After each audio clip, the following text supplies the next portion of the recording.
राघ करी ना स्वीकार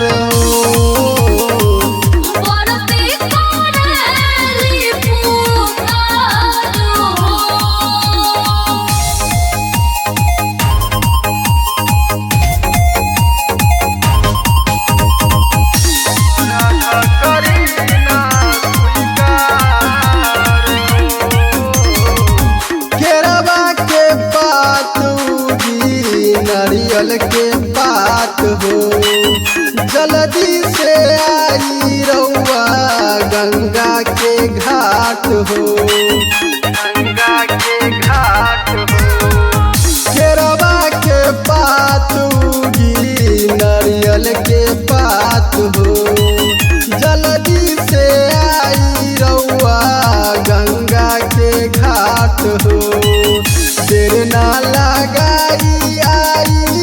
बदरी के भार बरती करेली पुकार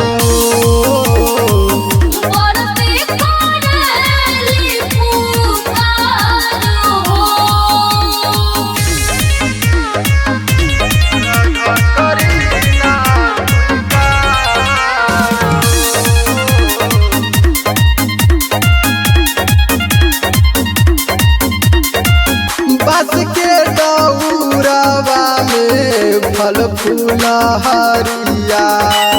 पानी बीचे खार बरती का पता शरीरिया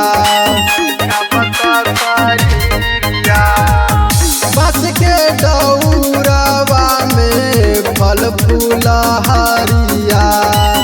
पानी बीचे खार बरती का पता शरीरिया रहिया निहारे अखिया करी उजियार बरती करेली पुकार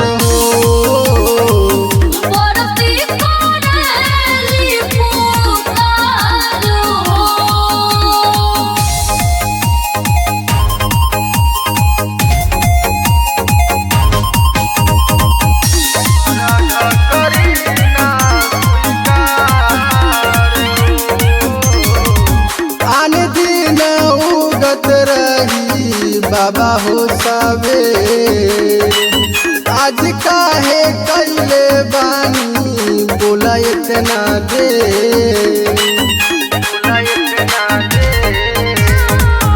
आन दिन उगत रही बाबा हो सबे आज काहे कैले बानी बोला इतना